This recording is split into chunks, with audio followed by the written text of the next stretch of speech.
I'd like to move to our first session of the day, COVID, bird flu, and emerging viruses. And as I shared during my opening remarks, AAKP knows full well that COVID remains a threat to immunocompromised and immunosuppressed patients. As AAKP applauds the many successes America has achieved in the battle against COVID-19 over the past few years, and the opportunity many Americans now have to once again pursue their aspirations, we must continue to remind government leaders and health insurance executives that science and data show that today is not a different day for everyone. Highly vulnerable kidney patients have the same worries today that they did yesterday and that they did as the pandemic unfolded. And to that end, concerns can be compounded by the risk this community faces by the annual flu, as well as the potential for other emerging viruses that could ignite another pandemic. AAKP is committed to bringing the kidney patient community the latest, most factual information on current and emerging viruses so you can remain informed and understand what risk mitigation strategies are important to stay safe. Today, we are joined by two esteemed individuals who are experts in their field, Dr. Ben Anderson and Dr. Kevin Kavanagh. Dr. Benjamin Anderson is an assistant professor in the Department of Environmental and Global Health at the University of Florida, which is also where he received his master's in public health and PhD in public health. His research experience and expertise, including emerging infectious diseases, zoonotic diseases, and viral respiratory pathogens. He has worked extensively with multiple countries in epidemiology studies looking at infectious disease transmission and persistence among humans, animals, and their environment across different animal agricultural settings. His current work focuses on the optimization of bioaerosol and other novel sampling technologies for the detection of emerging viruses and infectious disease hotspots and among vulnerable populations. Very timely. And Dr. Kevin Kavanagh has a decorated academic career spanning over 4 decades. He began as an ear, throat, and nose doctor, otorhinolaryngologist. That's my lawyer speaking, not doctor speaking, and finished as a patient and research integrity advocate for his surgical career that was cut short by debilitating arthritis. As an advocate, he achieved national and international recognition. Because of personal medical experience, along with his belief in the desperate need for improving medical care, he became an avid patient safety and healthcare worker advocate and founded the nonprofit Health Watch USA in August 2005. In 2020, when the COVID-19 pandemic hit, Dr. Kavanagh was at the forefront in the community and national education efforts, along with policy formulation. During this time, he served as a news source and wrote over 150 articles and op-eds in the LA press, including the LA Times and USA Today. And he has 5 peer-reviewed publications regarding COVID-19 pandemic and continues to spearhead efforts in protecting patients and worker safety. And he gives it to you straight. We are pleased to have both individuals with us today. Dr. Kavanagh will be joining us remote, so I'd first like to welcome Dr. Anderson to share his presentation with us. All right, greetings. Thank you. Make sure this works. So let me begin by a personal disclaimer.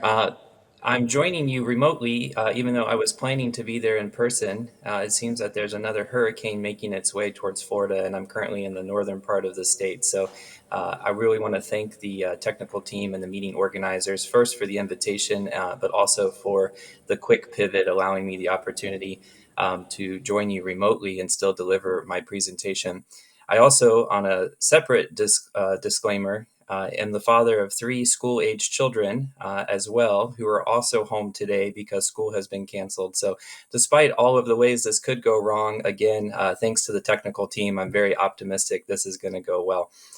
So let me go ahead and begin by I hope to tell you a 4-part story today. First, beginning with what emerging infectious diseases are, updating you on the situation of COVID-19, giving you some new information about a novel threat that we're experiencing right now called bird flu, and then end by talking a little bit about what can we do in the area of emerging viruses to help prevent them from becoming major outbreaks. So let's start with what emerging infectious diseases are. Emerging infectious diseases are not new. These are two graphics spanning about a 20-year period that is showing what our reporting is on what we identify as emerging, re-emerging, or deliberately emerging pathogens. And if you can compare the two charts, what you'll notice is that the 2020 chart has quite a few more identified pathogens on it than 2004. Now, what this is indicating is that number one, we have become a lot better at finding these pathogens. And number two, there are some conditions and factors that are contributing to an actual increase in the emergence of pathogens over the last 20 years. It's been very clear then, both looking at the past 20 to 30 years as well as the last 100 years, that we have a clear increase in the prevalence or the number of emerging infectious diseases that have been developed, therefore causing many who work in this area to conclude that we have entered what we call a pandemic era.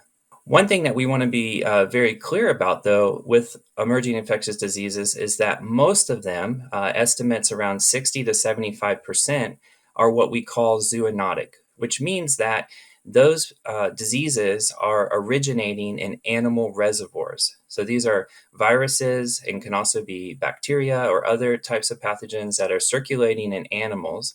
And only when those animals come in close contact with humans under the right conditions, those pathogens can jump species and then start to cause outbreaks or epidemics in human populations. The other way that pathogens can move is also what we call reverse zoonotic disease. And so animals are not the only types that can carry or reservoir pathogens.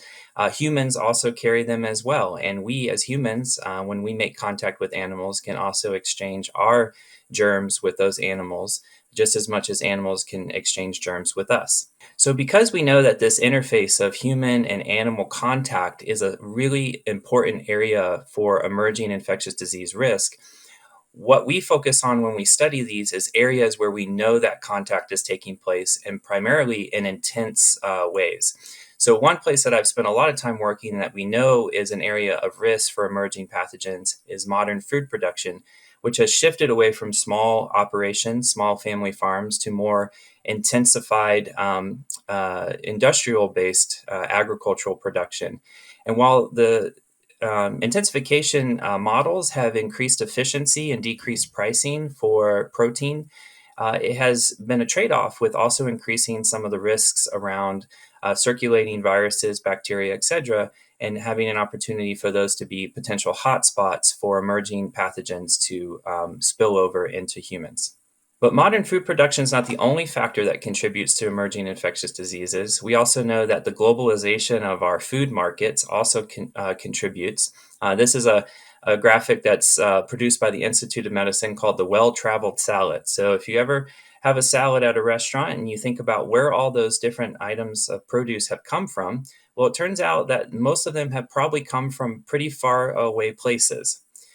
Now, I also work with a lot of college students, and while I know college students sometimes will eat salads, college students also really like burritos. So it's the same thing when we think about protein sources. We can also get protein outside of the US in different kinds of globalized markets. So it's not always clear and not always local acquisition of different kinds of food sources. And this can serve as a way to move pathogens around the globe and do that undetected if we don't have the ability to do surveillance. Lastly, for food safety and food security, we have a very complex food security system. Food security is not just about the way and the locations that we produce food. There's also a lot of regulatory and policy frameworks that drive the way that food is produced and moved. Economics play a role in this as well. We now have technology driving some of this. And so the point on this slide is that essentially we have a very complex system. And anytime you have complex systems, you can have vulnerabilities that can create downstream impacts. And last, impacts of climate change. While we're starting to really understand that this is a very serious threat, not just to our ecological well-being, but also the impact that it has on infectious diseases, including the way that infectious diseases might be able to move throughout environments, as well as issues with increases in vectors of infectious disease, including mosquitoes and other kinds of insects. So in the work that I do, we understand that these problems are not simple. And we call these problems wicked problems for that reason. And there's no one discipline really trained to engage in these problems alone. There's also no one agency or organization that is charged with the task of being able to handle every facet of these issues. And we have very limited resources. So because of that, what we like to engage in our work is the concept of One Health, where we're really approaching things in an interdisciplinary and integrated way, where we're bringing together people from across different disciplines to be able to address these problems with different methodologies and different perspectives. In doing that, it really requires not just the hard technical skills, but also a lot of soft skills that we call the 4 Cs, being able to communicate, collaborate, coordinate, and build the necessary capacity to address these threats. This is something that the US and other countries are going to have to continue to contend with and try to overcome the siloed nature of our agencies and our resources to be able to have a more efficient and effective intervention for emerging infectious disease threats. So now let me jump to part 2, an update on COVID-19. COVID-19 is something that has happened that has really created, I think, an individual awareness of emerging infectious diseases that didn't exist prior to 2020. With that, I think there are some benefits, but also with that, because of the way the pandemic has played out, as an epidemiologist engaged in the community, I can see and we can also study that there is a community, social, and cultural fatigue around COVID-19, which is really problematic because COVID-19 is not something that has gone away, and it will not go away. It will continue to be a very real and very serious threat to some of the most vulnerable members of our communities, and something that we need to continue to be vigilant about. What we understand with COVID-19 is that it is not a unique threat in the sense that coronaviruses, which is what COVID-19 is, have circulated in humans, and we have had zoonotic coronaviruses identified prior to the COVID-19 pandemic. And it's important to understand that coronaviruses are something that we pay attention to when we think about emerging infectious disease risks because of their structure. They are a virus that is capable of infecting many different species. And it's also a virus that has the ability to potentially change through the mutations that accumulate within its genomic sequence. These changes can then allow it to adapt and to mutate to different hosts and different environments as a mechanism of viral survival. Thankfully, what we see today is we have seen a reduction of severe outcomes of COVID-19 infections. However, we have not seen a major reduction in total infection risk. And this is largely in part driven by the ability of COVID-19 to change over time and to mutate to create variants and subvariants. Also, it's really important to note, as was mentioned by the president, is that there are populations that are more vulnerable to severe outcomes that are not represented even by this graphic. But when we start drilling down and getting into the data, we understand that that risk is not equitable. There are certain groups of people that have a greater risk of severe outcomes than others. And that's where I think in this moment of the pandemic, where we need to be very clear that we have dedicated resources and we have very clear attention paid to those groups in order to be able to make sure that we have the necessary resources and interventions to help keep them safe. Next slide. I want to point out here, when you look at this red box, this is the death counts that have been produced by the NCHS, which keeps a record of death tallies. And even though these aren't perfect statistics, they give us an understanding of trends. You can see here the deaths involving COVID-19 and pneumonia versus all deaths involving influenza.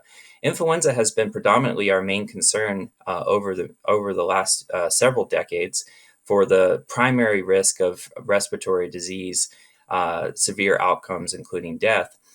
And we still see with COVID-19, even though we've had a total reduction since the start of the pandemic, we still are seeing a much larger proportion of severe outcomes in individuals with respiratory disease being associated with COVID-19 compared to influenza. What we're really concerned about overall is the ability for the virus to mutate and create variants and subvariants. Now, I will admit that even for me, who is trained in this, the nomenclature for tracking subvariants is very confusing. It's not a very simple way. Um, we technically are still in Omicron as the type of variants that are circulating, but there's now a nomenclature of using subvariants. But the subvariants are quite a bit distinct from the original Omicron subvariants that were circulating last year. And so because of that, we're looking at something that is similar to influenza in that it's going to continue to have seasonality, seasonal epidemics, because the virus is going to continue to evade immune systems and change and continue to cause seasonal outbreaks. Staying up to date is recommended by the CDC and also Infectious Disease Society of America. And it is effective in reducing the risk of severe infection, as well as the duration of infection, as well as the probability of developing long COVID. And the CDC recommends that anyone older than 6 months of age should be vaccinated, but especially vulnerable groups, those over 65, those who have other comorbidities or chronic diseases, or those who have never had vaccination before. And I know particularly for this audience, individuals who have immunocompromised status are definitely in the groups of people that should consider vaccination. However, you should be aware that there are special recommendations for people who have immunocompromised conditions. And it's really important that you discuss your situation with your healthcare provider to make sure that they're adhering to the correct recommendations for that group. You can see a list of the available vaccines down below. We have both an mRNA vaccine from 2 providers, as well as a protein-based vaccine that have been approved and updated for the latest subvariants that are pretty well matched for the most recent circulating subvariants. And we know from our research that antibodies wane, even with natural infection. You lose some antibody protection over time. It's somewhere around the 6-month mark that you start to see a very clear decrease. And so annual vaccinations are a very important way to continue to boost your immune system against these newly circulating subvariant strains. And will probably be that way for some time. Also, COVID-19 treatment is also available. Paxlovid is the primary one that most people access, but it's really important again here that this is done as quickly as possible post-symptom onset. So as soon as you understand or you realize you might be infected with COVID, it's important to go see that physician, go see the clinician, and let them know. And if you're particularly in a vulnerable group, Paxlovid is a way to reduce the risk of severe outcomes. So what's next with COVID? As I mentioned, COVID is still something that is very much with us, and it is going to continue to have a seasonal circulation with regular circulation. We've seen that over the last 2 years, and even though we're seeing decreases, thankfully, in severe outcomes in the overall population, we're still seeing large impacts in vulnerable groups, those who have pre-existing or other risk factors for severe outcomes. Also, long COVID is something that has developed out of the pandemic that we now have a better understanding, but not a perfect understanding of in terms of what is long COVID and what causes it. We do understand now that it is related to viral burden, so the amount of virus that's in the system can be attributed to greater risk for long COVID developing. And so again, vaccination right now is a recommended way to help prevent and reduce. And we do see that in the numbers that less long COVID cases occur among people who are vaccinated compared to those who do not. And then coming back to our ability to monitor, surveillance is key. Pivoting to what could be the next big pandemic, hopefully not, but something that we're very concerned about as epidemiologists. Bird flu, to start with that, I want to just tell you a little bit about influenza A viruses. So we have influenza A viruses that circulate among many different animal species as well as humans. Many people are familiar with flu, seasonal flu being what usually impacts people each year. And this is a virus that is really, really difficult to contain and control because of its structure once again. It has a segmented genome, and it has 2 proteins that are responsible for infection. And these proteins can be impacted and changed through two different ways of mutation, something called genetic drift and something called genetic shift, which can create reassortments. We do know because of these mechanisms that influenza viruses can transmit across species pretty readily. And we do see this often in the animals that are listed here. But we're starting to see an increase in more animals being susceptible to cross-species transmission. And this really is driven by, again, close contact between humans and animals. The genetic changes and reassortment mechanisms I mentioned are graphically depicted here, but essentially with our seasonal influenzas, that's an example of genetic drift, where you have small mutations that are accumulated in the virus over time. This is similar to how COVID is creating or resulting in subvariants. That allows the virus to gradually change in the population and evade immune responses, which causes seasonal epidemics. But what we most are concerned about with influenza viruses, because of the segmented genome that it has, when two different strains of influenza virus infect one host, it can swap its genes around in a way that can create new viruses that can potentially jump to humans or other animals and cause major outbreaks. And this is really where pandemic potential comes into play. So one of the viruses that we've been tracking very closely that could potentially be a pandemic-like virus is avian influenza H5N1, H5N1 being the subtype that's commonly referred to as bird flu. H5N1 was first detected in 1996 in southern China and has since circulated broadly among waterfowl and migratory birds. And that becomes the vector of moving this virus around the world.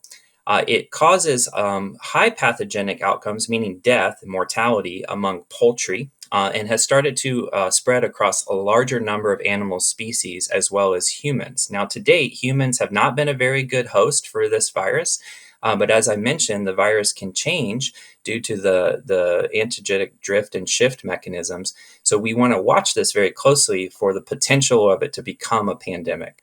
I mentioned the movement of this virus. So here's a graphic of migratory bird pathways. And so because of this condition of the virus being reservoired in these birds, they can move this virus throughout the world, just like people might move throughout the world on airplanes. And so what exists on the other side of the world can move across to the other to different parts very quickly through migratory bird patterns. And it turns out this is what we're seeing drive the H5N1 bird flu detections and outbreaks happening right now in the United States. So since 2022, we've seen a unique shift in the epidemiology of bird flu. And you can see a map here highlighting purple graphics of different counties where wild birds, these could be waterfowl or migratory birds, have been identified to have H5N1. And this is a very drastic increase to the amount of prevalence prior to 2022. When you start to see birds bringing in H5N1 into the country, the next thing that you typically will start to see is spillover from those wild birds into poultry, because poultry are very susceptible to H5N1. And when poultry are infected, they often will die within 24 to 48 hours of being infected with the virus. And we have a very aggressive control program under the USDA for H5N1 in poultry. When a flock is identified, the response is that USDA will come in and depopulate that flock and sometimes do what's called ring depopulation. And if there's any flocks within a certain distance to that farm, then they'll depopulate those as well. So that has been effective in the past, but it's because of the amount of virus circulating, it's becoming a little bit more difficult to control in the poultry population. So you can see that there's been quite a large number of outbreaks in the last couple years in our poultry. But where we are starting to become more concerned as epidemiologists tracking emerging infectious viruses is this map here. We're starting to see spillover, not just in poultry, but in many other types of mammal species. 23 mammal species to date have been identified with H5N1 since 2022. And when we start to see a larger spread of cross-species transmission from one virus, that is an indication that the virus is circulating at such a high prevalence that its ability to adapt and evolve is also increased. And this is what's probably driving this spillover in these different mammal species. More concerning is that in March of 2024 of this year, for the first time ever, since we've ever known about H5N1 being a virus circulating in the world, did we find H5N1 causing infections in cattle. And specifically, in this case, it was dairy cattle. There was a report out of Texas where a farm that was having dairy cattle developing what's called mastitis in fever, drops in milk production. They tested out, investigated through the USDA, and other veterinaries responded and investigated, and they were able to determine finally, after testing for everything else, that this was being caused by H5N1. In addition, they found that on the farm there was cats, barn cats, that were also infected and died from the infection through what's called neurotropic infection, so a neurological outcome of the virus. Since March, this virus has circulated very quickly across many different states, infecting a large number of dairy herds throughout the state. This is, as I mentioned, concerning because the more virus that circulates in animals where we know humans and animals have contact, the risk of potential spillover to humans is increased. So overall, because of this, we have wild birds, poultry, dairy herds, we know cats, other mammals. We have started to see an uptick in human infections. Now, it hasn't been a large number, thankfully, so far, but 15 human infections in the U.S. reported to date. The symptoms from those infections also, thankfully, so far have been very more on the mild side, primarily focused on conjunctivitis, but also some mild respiratory illnesses. Just a couple weeks ago, the Missouri Public Health put out a press release that there was an individual that was seen in a hospital in Missouri that tested positive for influenza. That sample was later sent to a public health laboratory, and it was found to be H5N1. What is most concerning about this case, which is the 15th identified case in the U.S. to date, is that this individual reported having no animal contact. As an epidemiologist, this is very concerning because it indicates that potentially human-to-human transmission is playing a role in this individual being infected. Now, we still have very limited epidemiological data out of Missouri. There hasn't been a lot of necessarily federal and state agency cooperation on this case, so we're still waiting to see what comes out of some of the reports. But again, it's a moment of pause for us as epidemiologists because of the fact that no animal contact was reported for this individual. In addition, 2 healthcare workers that were taking care of the individual also developed symptoms. Now, they did not test positive for flu, but it's possible that the symptoms they had resolved or were later in the infection before the test was done, and it was not possible for the test to pick it up. So overall, we know that there's some transmission pathways of concern. Dairy farms or livestock production is one area of concern for risk. Also, individuals who have backyard poultry operations can also be a risk. And we know that individuals who have cats, also particularly cats that are commingling with livestock or poultry, could potentially be a risk of picking up H5N1 infections. Really, the key point here is that people who have livestock exposures, poultry, dairy farms, are really still at the greatest risk of potentially being infected with H5N1. However, we know that other risks include cats, raw milk, potentially dead wildlife, especially those that are in migratory bird pathways. We know that seasonal influenza vaccination is a way to reduce the amount of influenza that's circulating in the population, which is a way to help us reduce recombination. So that is a recommendation from the CDC. If you are sick and you are associated with livestock, or you have backyard poultry or have been around a sick cat, masking and quarantining is very important, and letting your physician know your history is very important. Also being aware of any animals that you do own that are sick and making sure that you limit contact with them when you can, and that you seek the veterinary care appropriate for those animals when possible.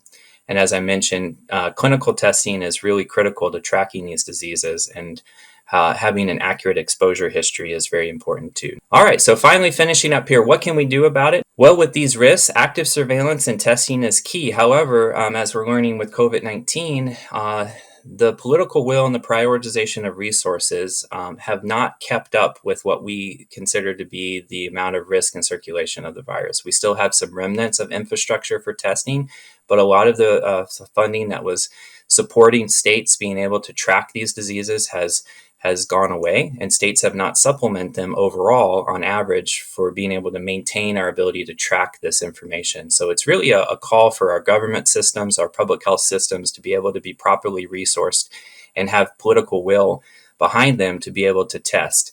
And then in terms of testing strategy, providing individuals with rapid tests are still a really important way. It worked very well with COVID and continues to work well with COVID. So people have information about whether or not they need to isolate themselves or quarantine or seek treatment. And then being able to communicate results both across individuals, within communities, and with our clinicians is very important. Vaccination, I'll come back to, is just very a critical part of both COVID-19 and probably will be for H5N1 as it develops. We continue to see a large reduction in severe outcomes for those individuals who have been vaccinated. And it is a very strategic way of limiting not only individual risk, but population risk for circulation. And this will also focus too on introducing animal-based vaccinations to try to mitigate disease transmission in animals before they jump to humans. And finally, stay informed. So there's a lot of very good resources available online. I've listed only some of them on this website, but there's many more. I will say, though, be very cautious about information shared through social media. And always, of course, consult your healthcare provider and clinician for any clinical care questions that you may have. And it is their job to stay also informed on the latest, particularly the clinical guidelines and guidance for you around treatment and vaccination. Again, I want to thank the organizers for the opportunity and appreciate your attention. And again, just want to wish everyone well wherever you are, understanding that we're currently in a very uncertain world with the things that are happening. We have hurricanes bearing down on us, infectious diseases circulating, but I'm very appreciative of this meeting and meetings like this, providing a platform for people to not only connect to good information, but to connect to each other as well. Thank you. Thank you, Dr. Anderson. Appreciate it. And now I'd like to have you turn your attention to the screen so we can hear from Dr. Kavanagh. I'm Dr. Kevin Kavanagh and would like to talk to you today about mitigating infectious disease risks with medical visits. During this presentation, I will cover the topics of risks of COVID-19, timing of your appointment, preparation for your visit, waiting rooms, masking, ventilation, sanitizers and wipes, and vaccinations. Now, many in the community have minimized the risks of COVID-19, but COVID-19 is a serious disease. SARS-CoV-2, the virus which causes COVID-19, is far more lethal than the flu. It is more infectious than the flu, and in 10 to 20% of the cases, long COVID can develop. COVID-19 can affect almost every organ of the body. Shown on the figure on the right, the mouse on the far right is infected with seasonal influenza. It has involvement primarily of its lungs. The mouse on the left is infected with SARS-CoV-2. It has involvement of its brain, kidneys, heart, lungs, and GI tract. In fact, some patients will present with minimal pulmonary symptoms, and they'll be primarily complaining of problems with thinking and mentation, with diarrhea, and heart disease. So that although SARS-CoV-2 or COVID-19 is spread through respiration, it is not a respiratory disease. It affects almost every organ of the body. This is data from Epic Research, which is the research arm of the large medical record company Epic. The majority of the hospitals and associated doctor practices in the United States use their system. This figure shows data on communicable disease hospital admissions. The dark blue line are hospital admissions due to SARS-CoV-2 or COVID-19. The yellow line is hospital admissions due to the seasonal flu. Other respiratory diseases are even at a lower rate.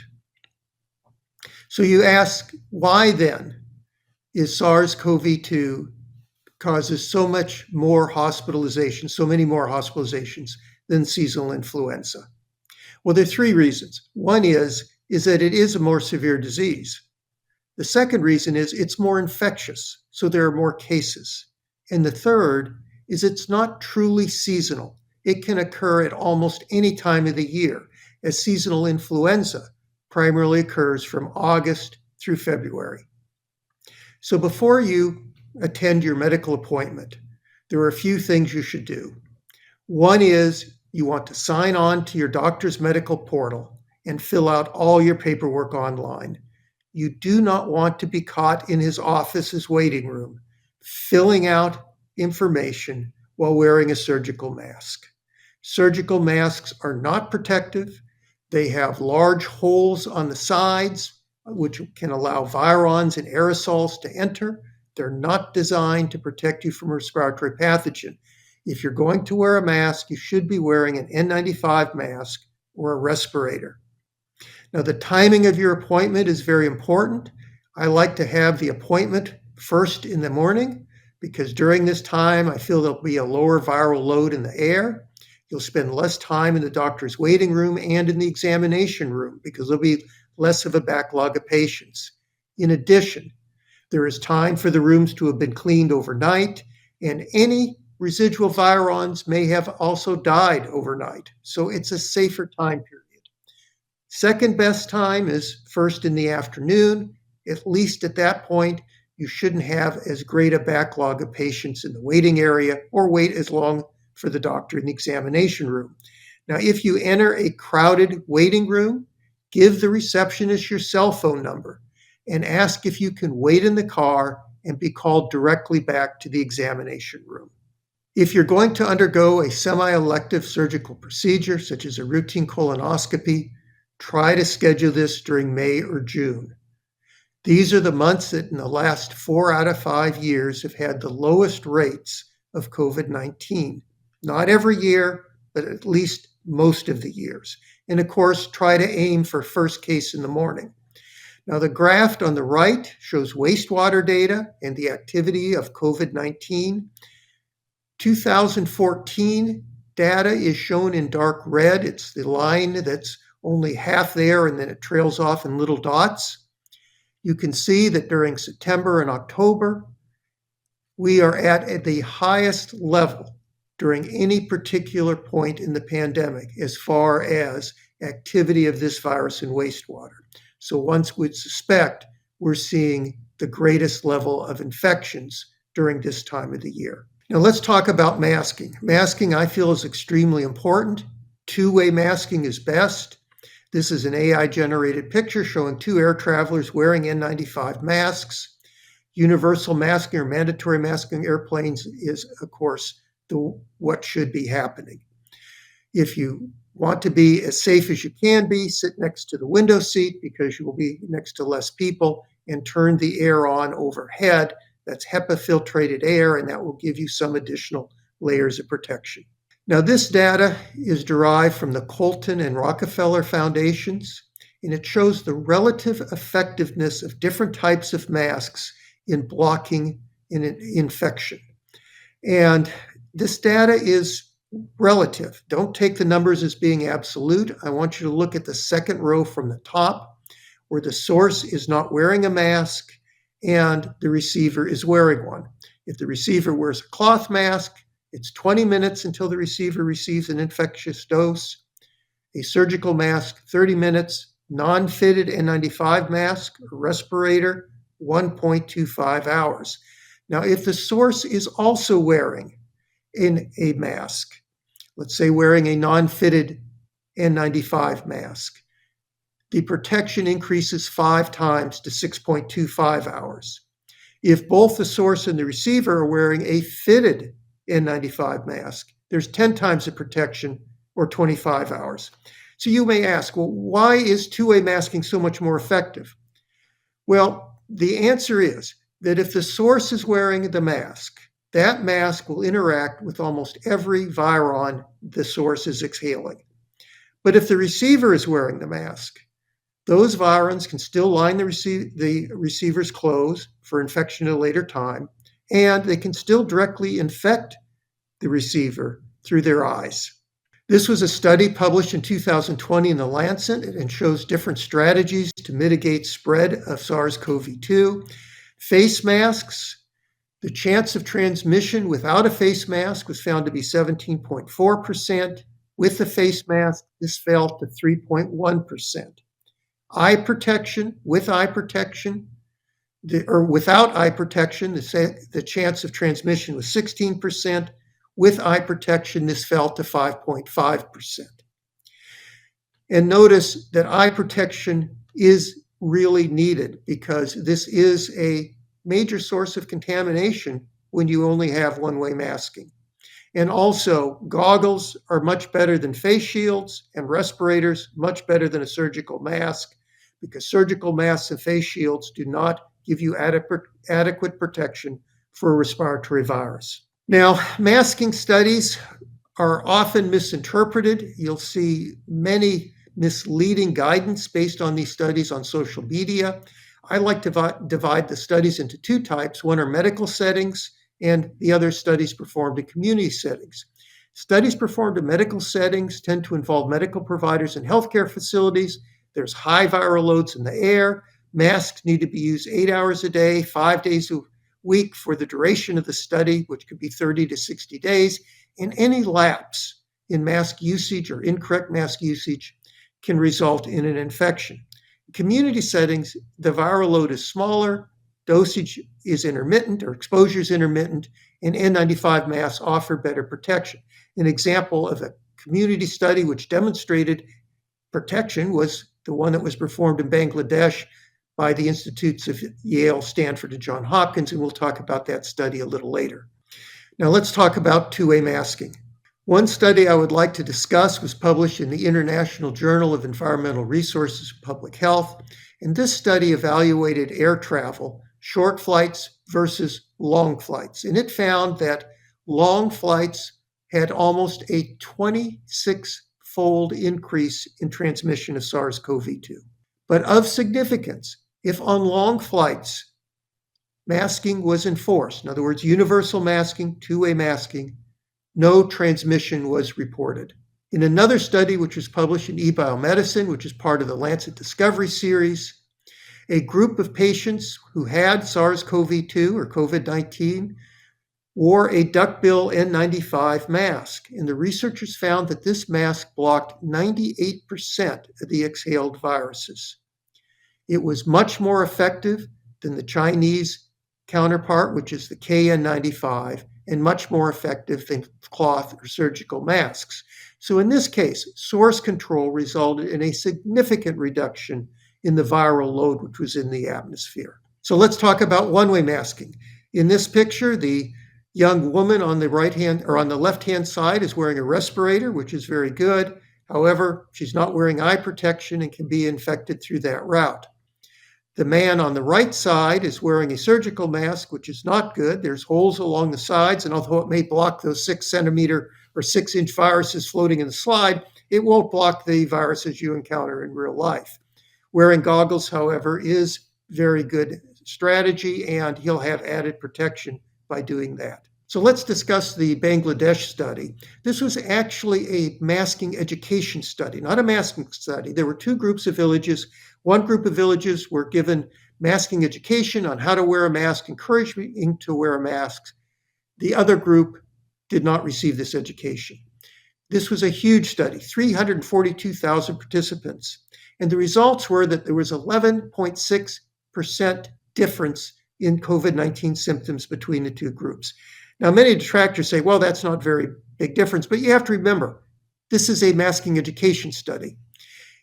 If the entire group masked in one arm and the entire group didn't wear a mask in the other arm, it would be expected that this study would have over a 40% efficacy in mask wearing. And that's because there was only a 28.8 percentage point difference in mask usage between the two groups. Now, this study also used surgical masks, so if N95s or respirators were used, you would expect this difference to be even higher. Another study, which was recently published in the British Medical Journal, evaluated two groups of patients, one group which wore masks, in this case surgical masks, another group which did not. They both went into indoor settings and mingled in the community, and there was a 27% reduction in self-reported symptoms in the group that wore the surgical mask. However, you would expect this effect to be even greater if an N95 or respirator was used. Another problem with these types of studies is that there can be confounders because they're not double-blind. For example, if the mask was 50% effective, but because the group that was wearing masks felt that they were safer and they partaked in, let's say, visiting indoor facilities twice as often, that would result in negating any observable effect of this mask, even though it was still highly effective. So when I go to a doctor's office, I recommend that you call ahead to see if the provider and staff will wear a mask. I wear an N95 mask and bring several others for the healthcare staff in case they're not wearing them. I order my masks from uline.com, which is an old family-owned run Midwestern business. They sell packing supplies, but also some safety equipment. And they do provide 3M masks at, I feel, a reasonable price. So let's discuss ventilation. Another strategy to maintain safety is to make sure that you're in the safest room air possible. So to do this, I have a portable CO2 monitor called the RNet4, and I carry this with me whenever I go out or travel, and this measures CO2 levels. CO2 is a surrogate for clean air. As the CO2 rises, the air is less safe. As it falls, it is safer. And we're talking about carbon dioxide here, not the poison carbon monoxide. Now, the data from this monitor feeds into the graph, which is shown on the right. The graph, as you can see, for this day, I was in mostly clean, safe air, which was in green, but in one period of time, the air was unsafe, which was in orange. Levels were recorded that were over 1,200 parts per million. Unfortunately, this was the time period I was at my doctor's office. So to give you some relative values for CO2, outdoor air is normally 425 parts per million. This is up from 320 parts per million in 1960, and that increase is felt to be one of the major factors in global warming. High quality indoor air, I feel, should be less than 700 parts per million. Pre-pandemic ASHRAE standards had CO2 levels of less than 870 parts per million. And cognitive performance decreases in the mid 900 parts per million, 15% decrease at 945 parts per million, and a 50% decrease at 1400 parts per million. So this is why the level of 1,200 parts per million in my doctor's office was so problematic. Not only was this unsafe as far as me catching respiratory diseases, but also the doctor may have problems in his cognition or thinking, which may cause him to make a mistake or to forget to do something. This is my portable CO2 monitor at Logan's International Airport in Boston. The CO2 levels were consistently below 600 parts per million, which was excellent. As the waiting area is filled with patients, you could feel the HVAC system coming on, increased ventilation, which kept the CO2 levels low. I feel that this HVAC system probably had a feedback loop where it was measuring CO2 levels, and as they started to rise, it increased the air circulation. ASHRAE stands for the American Society of Heating, Refrigerating, and Air Conditioning Engineers.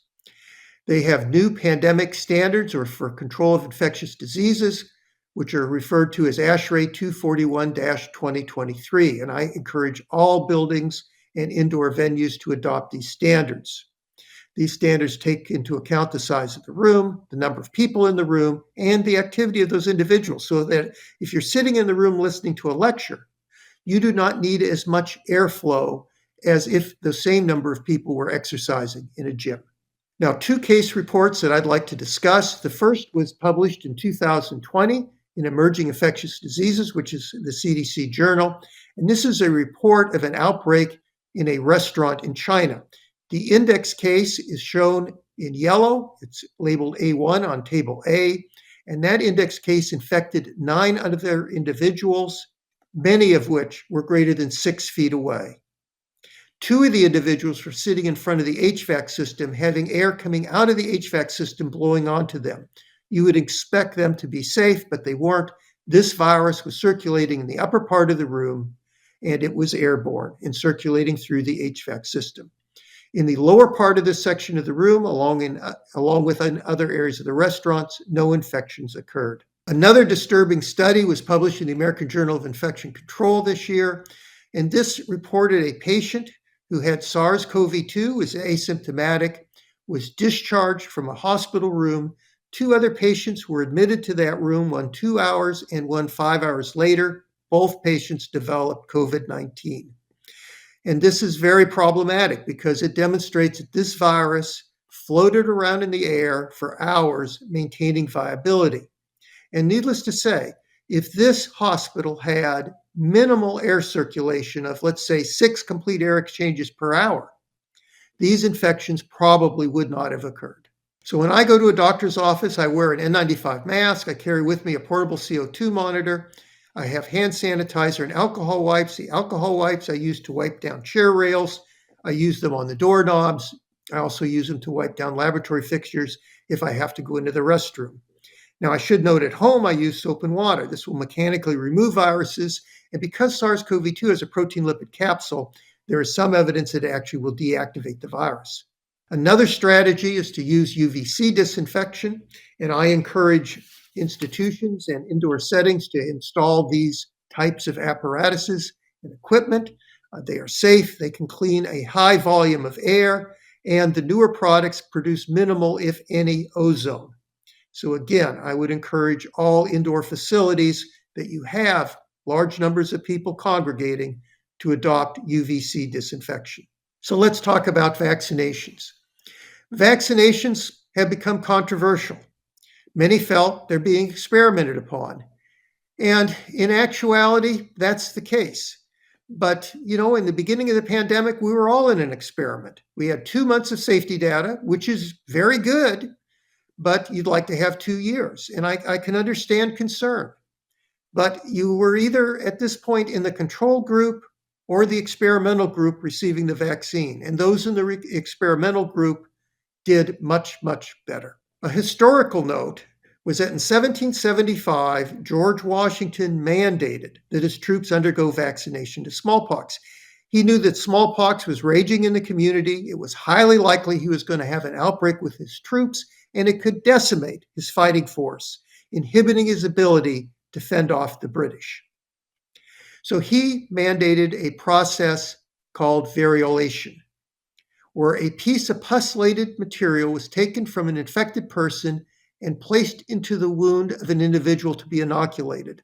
This process had a fatality rate of 5 to 10%, but it was far better than the 30% fatality rate from smallpox.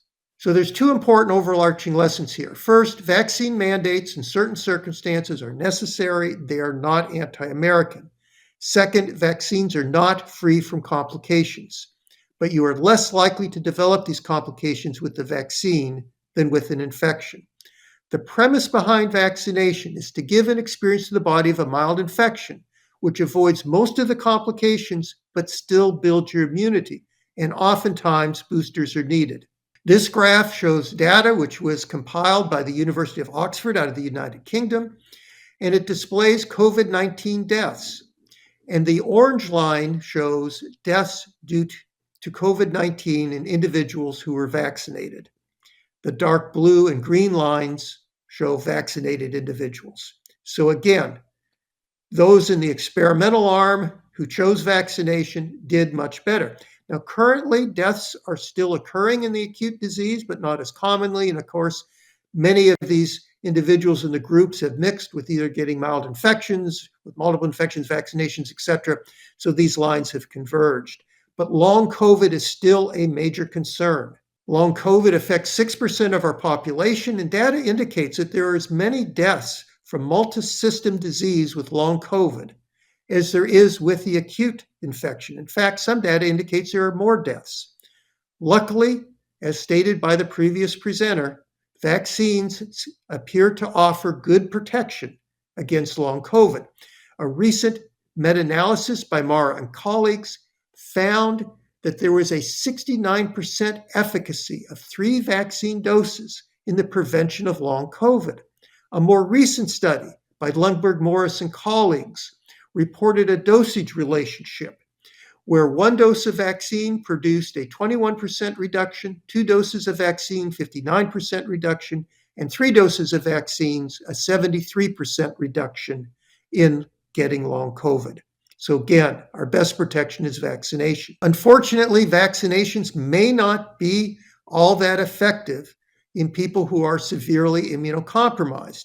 Now, if you're going to become immunocompromised or going to undergo a transplantation, it's best to be vaccinated first, because at least one study has shown that those people vaccinated before transplantation maintain superior humoral or superior immune responses.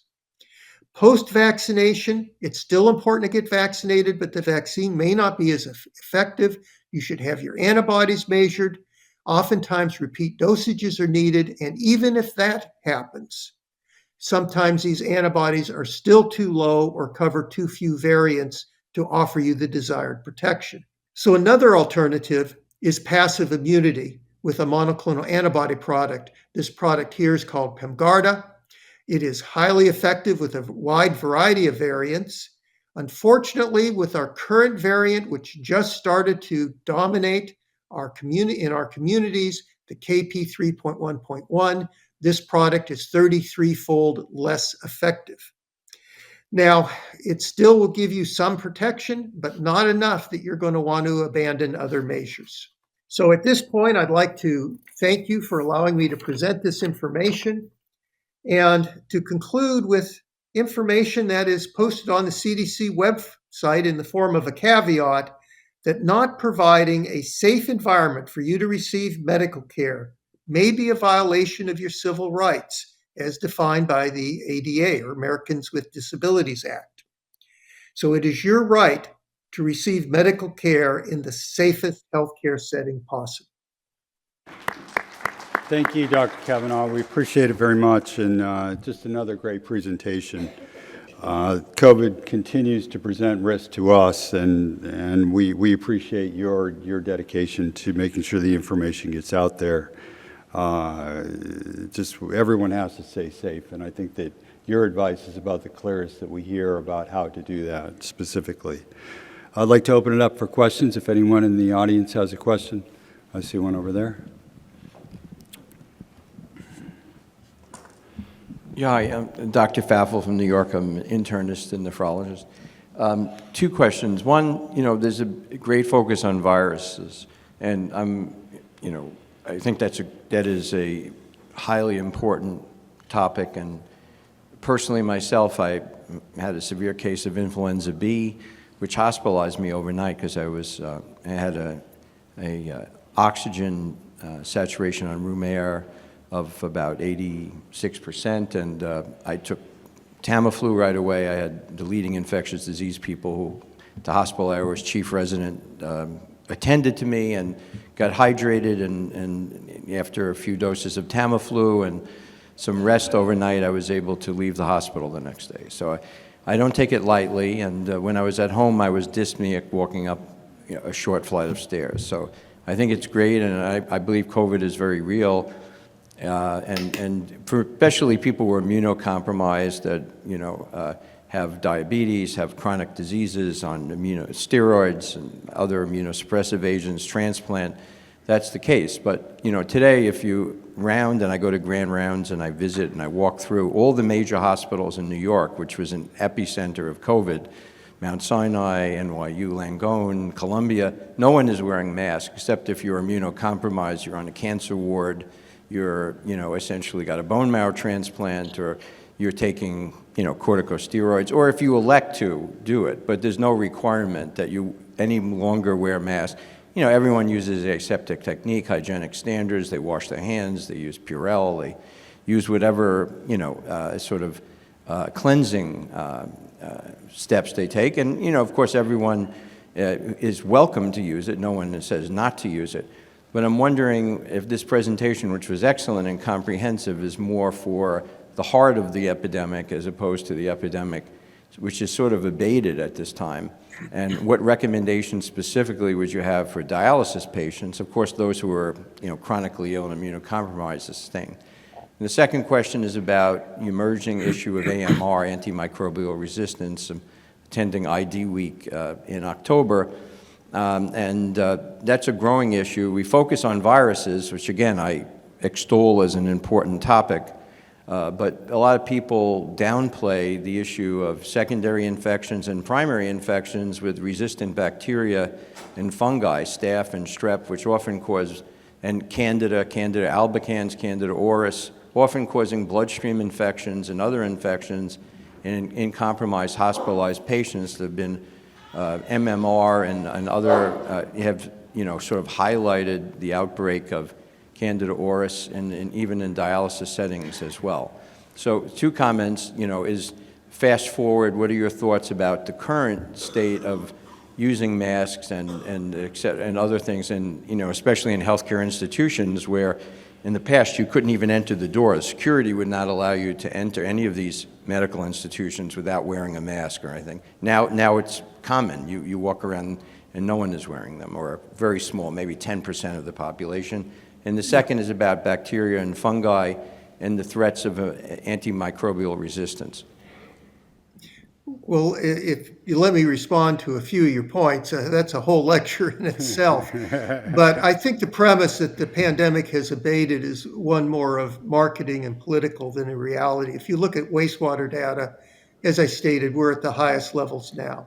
Now, granted, severe disease, as defined by hospitalizations or deaths, are down, but as defined by long COVID, they are not. And certainly for the immunocompromised, you're still at grave risk. I think some in the hospitals are actually being hypercritical. I had a severe medical event, which I think was post-COVID, just a few months ago. And when I went into the facility for follow-up treatment, there was a large sign which said, "We encourage everybody to wear masks." And I walked in, no one was wearing masks, not even the hospital staff. Yet they're the people who posted the sign. So there's got to be education, and that's why I brought up the ADA and why I think the CDC has that posted on their website, because the talking points are one thing, the reality of this virus is another, and what we are experiencing with long COVID and the risk to immunocompromised patients is really a third factor. And at least I believe that a lot of the effects that we're seeing with these massive increase in infections, whether you're looking at whooping cough, you're looking at strep infections or antibacterial resistance infections that are spreaded, Candida auris, etc. Some of this is being driven by immune hypofunction in people that have gotten COVID-19. That is one of the lasting effects of this virus in some individuals, and that's one of the effects of long COVID. And as we keep getting reinfected, the overall outlook is not good unless we have a paradigm shift in thinking in both the medical staff and in the patients. And this organization is really unique because, as defined by Social Security, if you have a transplant, you are defined as being disabled or falling under the ADA Act. And you're in a unique position to be able to leverage your healthcare provider and say, look, you need to provide these things or you're in violation of the ADA. And I know that's hard to do, but we need to do something to make the healthcare setting safer. What I'm seeing are a lot of infections and a lot of people who aren't getting vaccinated. It's extremely difficult to get Paxlovid, even if you're at risk. I've had to use telehealth on 2 separate occasions with 2 of my friends in order to get it prescribed, because people were said, well, your doctors have said you just have mild infections, don't need to take the drug. And you need to be an advocate for yourself, and you need to strongly advocate for your health care. And that is my suggestion. If you go with the flow, that may not have a good outcome. You have to take the steps you can take and advocate for your health care. And just as I had with my CO2 monitor, I confronted the doctor with the data. And he said, well, I was wondering if the CO2 wasn't high because I'm getting awful sleepy during the afternoon. Again, my point that affects cognition also. So don't assume you're in a safe setting just because you're in a healthcare setting at this point. Thank you. I'm sorry for taking up so much time, but that was a long question. Thank you, gentlemen, for both. Your presentations were fantastic and very informative, and this is an issue that certainly isn't going away anytime soon, and we hope to call on you in the future as well. So thank you both very much.